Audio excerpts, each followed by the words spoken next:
Selamat datang kembali di mata kuliah online atau materi komunikasi bisnis. Saat ini kita ada di bab mengenai Introduction to Business Communication, bagian keempat. Bagi yang belum melihat video sebelumnya, silahkan dicek kembali di playlist. Di bagian awal, saya membahas mengenai pemahaman dasar dari komunikasi, kemudian dilanjutkan di bagian ketiga tentang hambatan yang ada di komunikasi. Di bagian ketiga, saya bahas mengenai noise, kemudian distraction, ya, dan lanjutan dari hambatan komunikasi itu sendiri.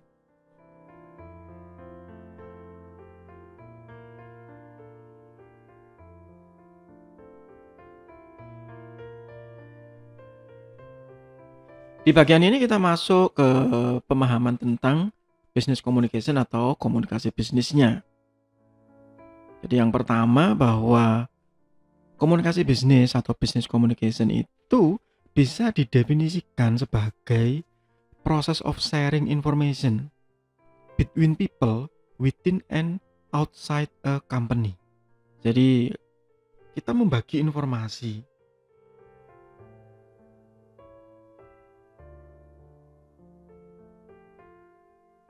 Membagi informasi kepada orang-orang, baik yang itu internal ataupun eksternal.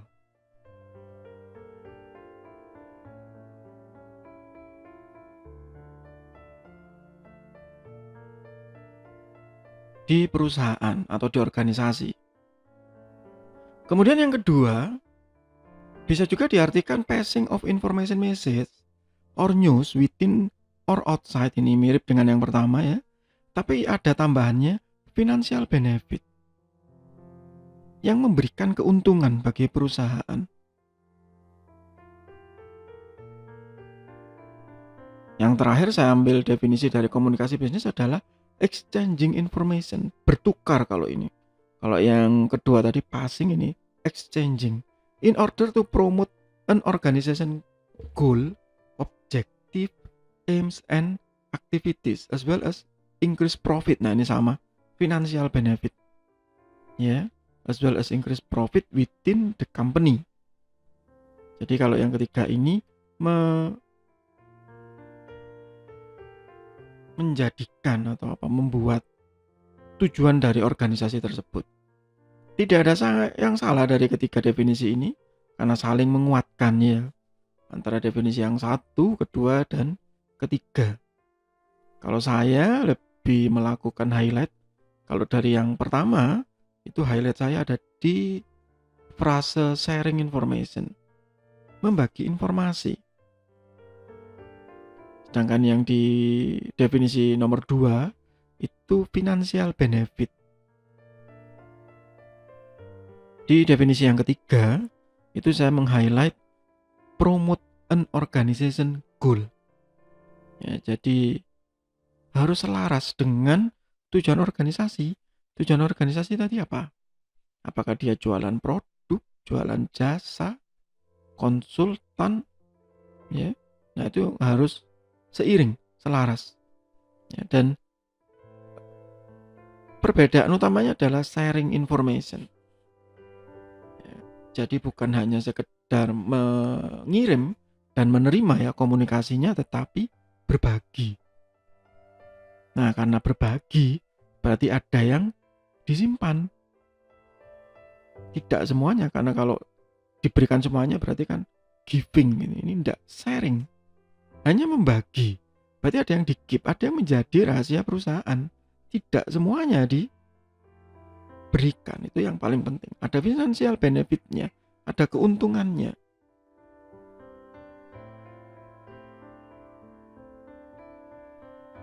Nah, itu tadi kata kuncinya adalah internal dan eksternal. Ya, internal dan eksternal. Kepentingannya dari komunikasi bisnis ini satu ya, karena waktu. Time is money, time has a cost. Jadi memang harus efisien, tidak hanya efektif.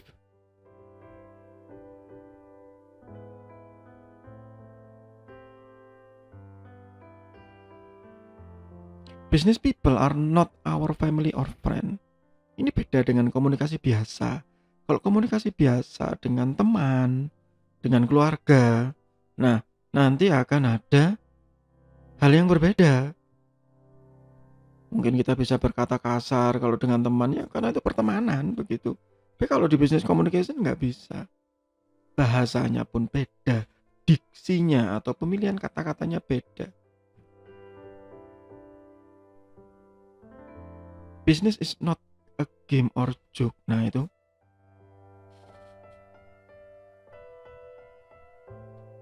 Kita menghindar. Menghindar dari apa? Menghindar dari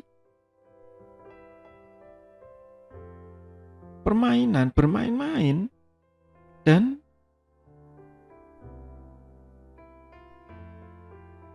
apa? Guyonan, joke. Nah begitu. Ini bukan guyonan loh, ini serius loh. Iya, komunikasi bisnis adalah hal serius, bukan hal yang lucu begitu, bukan.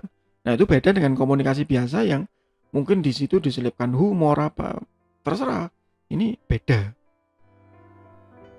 It is a diplomatic environment. Iya memang. Kita bernegosiasi di situ. Ada unsur negosiasinya. Itu kenapa half diplomatic environment. Dan yang terakhir, we may need any person in our career path with the nice memories about us. Kalau Anda memiliki posisi sebagai karyawan, bawahan, ya bisa jadi Anda tidak selamanya ada di organisasi atau perusahaan tersebut. Tinggalkanlah kenangan yang baik pada saat berkomunikasi. Itu yang penting. Komunikasi bisnis yang dalam tanda kutip baik itu satu harus praktikal. Praktis, nggak usah bertele-tele. Faktual, berdasarkan fakta. Clear and brief. Nggak usah pakai metafora, nggak usah pakai pantun, nggak usah pakai peribahasa gitu ya. Apa adanya saja. Target oriented, maksudnya jelas, tidak banyak kalau bahasa Jawa, tidak banyak kembangan itu, tidak banyak bahasa yang berbunga-bunga. Tidak banyak basa-basi. Dan persuasif. Bukan argumentatif, bukan mengajak berdebat, tetapi mengajak. Nah, itu yang penting. Itu kenapa kalau biasanya di marketing pada saat menawarkan ke orang bukan untuk menjelek-jelekan produk lain yang pada akhirnya memancing perdebatan. Ini kita mengajak kok.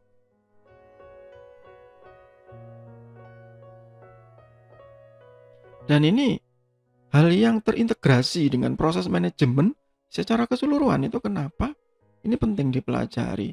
Tidak hanya di program studi manajemen, tapi juga di program studi yang lain, sains ataupun teknikal, termasuk di sistem informasi, begitu. Dan ini dua arah, ingat itu. Ya, dua arah. Bukan satu arah. Mutual understanding, ada yang dipahami satu sama lain.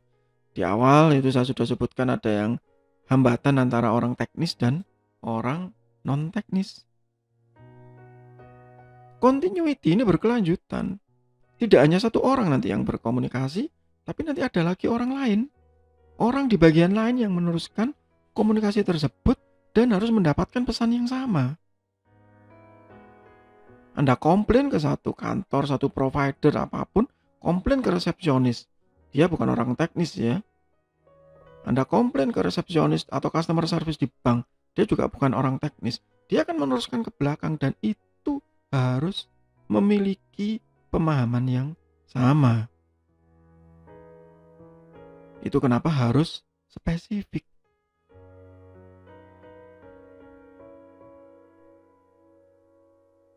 Kenapa mas gitu, misalnya di bank ada masalah apa pak di rekeningnya?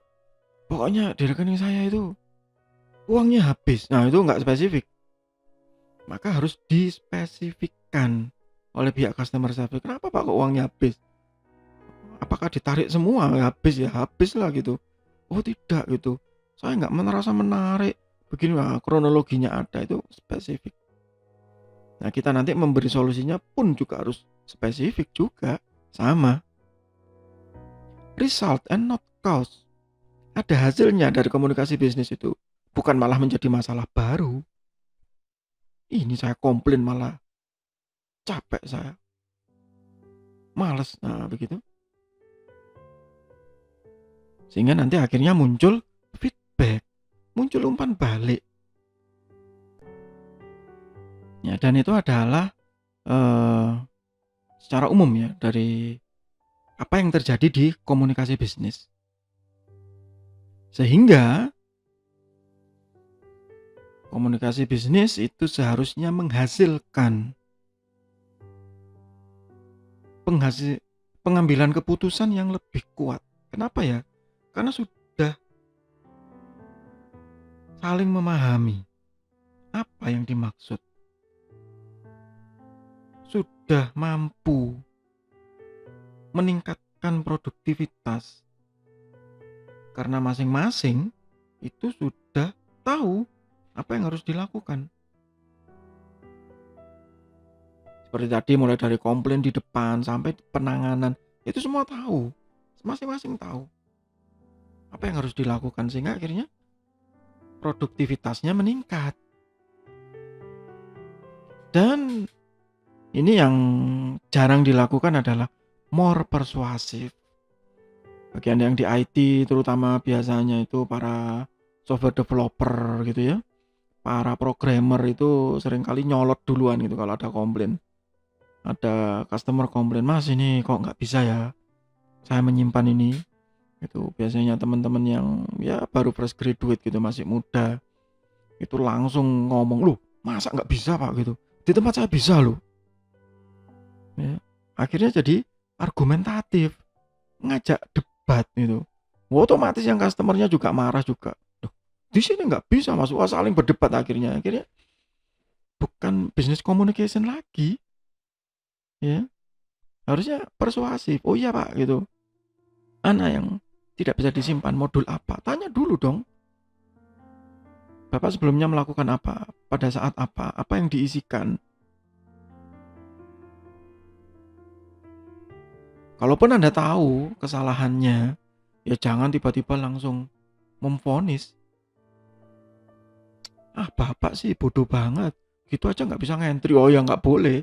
Wah bisa marah-marah dia. Ya kita diem aja dulu. "Baik Pak, kami cek dulu," gitu ya. Kami cek dulu di data kami. Padahal sebenarnya Anda juga sudah tahu itu salahnya apa gitu. Ya, jeda sebentar itu ya, di pause. Kemudian telepon lagi. "Oh Bapak ini begini, begini, begini. Tadi ada kesalahan begini. Kami sudah menangani, silakan dicoba ulang. Jadi nanti Pak bisa lakukan hal begini supaya tidak terjadi lagi kesalahan yang sama." Misalnya begitu. Itu kan lebih elegan ya, lebih persuasif. Orangnya juga, "Oh tadi itu saya salah di sini ya ternyata waktu ngentri. Oke, nanti tidak saya ulangi lagi, berarti harusnya begini." Itu sudah lebih dari cukup. Increase productivity, more persuasive. Kalau itu di dalam rapat pada saat presentasi sama-sama saling memahami, maka menjadi stronger decision making. Itu pemahaman awal kita mengenai komunikasi bisnis, introduction to business communication. Nanti kita akan lanjutkan lagi di bab berikutnya, masih di mata kuliah online atau materi komunikasi bisnis. Semoga bermanfaat, tetap sehat, tetap semangat. Terima kasih.